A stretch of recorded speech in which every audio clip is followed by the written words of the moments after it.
Chapter 5. An Apple for the Yankees. New York City! Welcome to this year's Subway Series! The announcer boomed. The fans exploded with cheers and claps. Mike and Kate had gone to get dinner and returned to the press box just in time for the start of the game. On the way back, Mike had bought a baseball with a Mets logo on it. He always liked to have a baseball with him at ballparks in case he had a chance to get a player's signature. The Mets fans cheered when their team ran out and took the field, and the Yankees fans cheered as their leadoff hitter walked to the plate. Then the Yankees fans cheered even louder when he hit a line drive and ran to second base. As the second runner stopped, the Mets catcher ran out to his pitcher.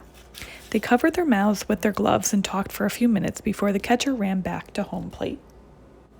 "Let's go, Mets!" the fans cheered. The Mets pitcher struck out the next 3 batters. The first half of the inning was over without the Yankees getting a run. As they waited for the Yankees to take the field, Mike nudged Kate. "Maybe one of the Mets players will hit a home run," he said. "Then we'll get to see the home run apple." The home run apple was a giant red apple with the Mets logo on it. It was taller than a truck. During games, it stayed hidden in a hole behind center field, but whenever a Mets player hit a home run, the apple rose from its hole. "That would be cool," Kate said. "Manzana roya giganta," giant red apple. Kate was teaching herself Spanish. Her father knew Spanish because he worked with baseball players from other countries. Kate wanted to be able to speak Spanish like her father, so she practiced whenever she could. But the Mets didn't hit a home run in the bottom of the first inning, or the second, third, fourth, or fifth inning. They scored a run by hitting a couple of doubles, but nobody had hit a blast big enough to get a home run.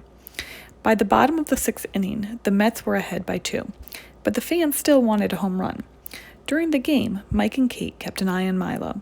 However, he stayed at his desk working the whole time. The first Mets batter of the 6th inning hit a pop fly for an out. The second batter chopped out a curveball and hit a grounder to first for the second out. But the third Mets batter had a full count of 3 balls and 2 strikes before he saw his pitch. It was a fastball. The Mets player swung with all his might. Blast! The bat connected with the ball and sent it flying. The hitter ran for first, and the ball sailed over the outfield wall. It was a home run! "Here it comes," Mike said. He nudged Kate.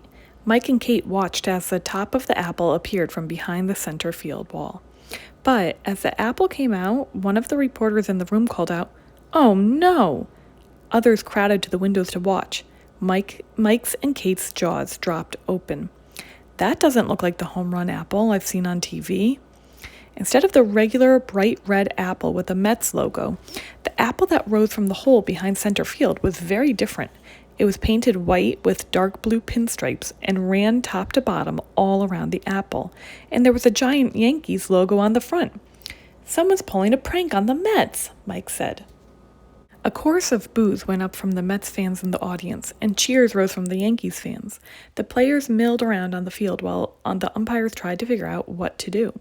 Milo reached for his camera and took a picture. "I can't believe somebody turned the Mets home run apple into the Yankees home run apple," he said. "This will make a great scoop." He walked to his computer and started typing. "Not so fast," Kate's mother said. She stepped over to the window and took a picture. "My readers will want to see it too."